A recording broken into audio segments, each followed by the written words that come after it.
आज आपण बनवणार आहोत झणझणीत आणि स्वादिष्ट वाटाणा भाजी।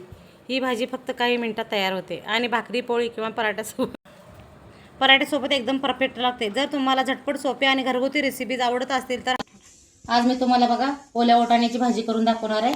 त्यासाठी आपल्याला काय काय साहित्य लागणार आहे बघा। 2 मोठ्या आकाराचे कांदे घेतलेत। कांदा जरा जास्तच वापरायचा त्यामुळे भाजी आपल्याला चव लागते। आणि 1 मोठ्या आकाराचा टोमॅटो घेतलेला आहे। फोडणीसाठी आपल्याला जिरे मोहरी तेल लागणार आहे।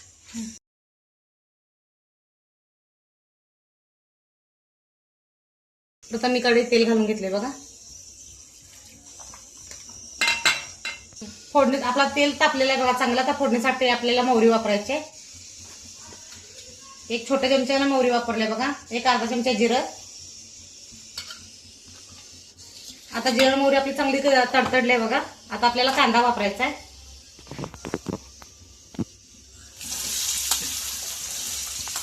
कांदा चांगला लालसर होईपर्यंत भाजून घ्यायचा आहे। नंतर टोमॅटो टाकायचा आपल्याला। टोमॅटोला पाणी असते त्यामुळे कांदा आपल्याला भाजत नाही, म्हणून टोमॅटो आपल्याला नंतर टाकायचा आहे।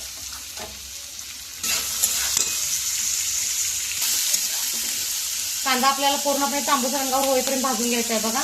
मग टोमॅटो टाकायचे आपल्याला यामध्ये।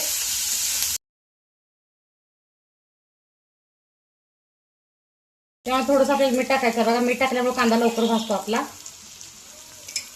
त्यामुळे चवीनुसार मीठ वापरायचं आहे। आता आपला कांदा भाजलेला आहे बघा। आता टोमॅटो टाकून घ्यायचे आपल्याला।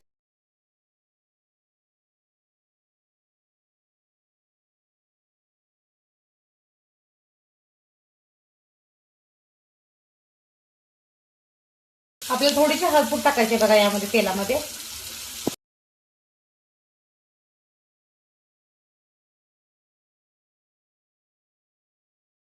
आता वाटाणा मी स्वच्छ पाण्यात धुवून घेत आहे बघा।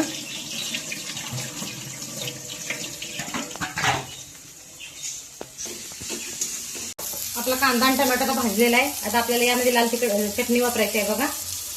तुमच्या चवीनुसार तुम्ही चटणी वापरा। मी 1-1.5 चमचा वेगळी चटणी वापरणार आहे यामध्ये।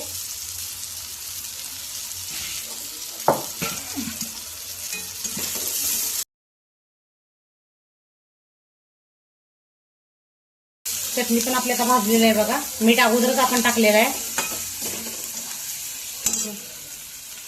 आता आपल्याला हा वाटाणा टाकून घ्यायचा यामध्ये।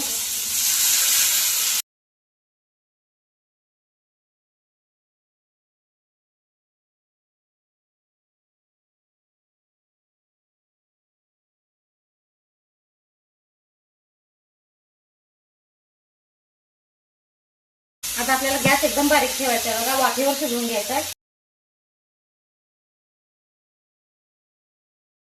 वरून थोडीशी कोथिंबीर टाकायची आहे।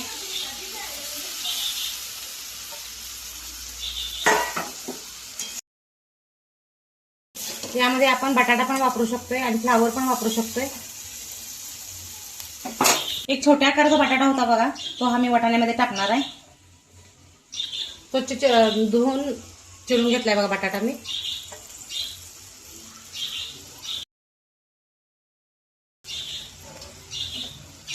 आता आपल्याला 5 मिनिटच फक्त शिजू द्यायची भाजी, कारण वाटाणा ओला असल्यामुळे लगेच शिजतो हा। तुम्हाला शेंगदाणे पाहिजे तर शेंगदाण्याचं कूट पण तुम्ही वरून टाकू शकता यामध्ये।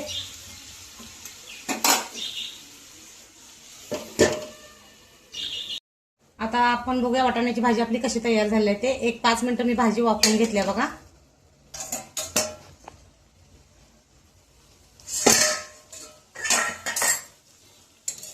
बघा भाजी अजिबात खाली लागलेली नाहीये। कांदा टोमॅटोचं पाणी सुटते त्यामुळे भाजी शिजते, त्यामुळे पाणी वापरण्याची काही आवश्यकता नाहीये।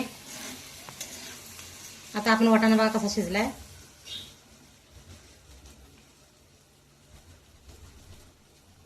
बघा एकदम मऊसूत शिजलेला आहे वाटाणा आपला। तर बघा अशा प्रकारे आपली वाटाण्याची भाजी शिजून तयार झालेली आहे। लहान मुलांच्या डब्यासाठी झटपट भाजी आहे ही, आणि एकदम मुलं पण आवडीने खातील आणि पौष्टिक पण आहे ही भाजी।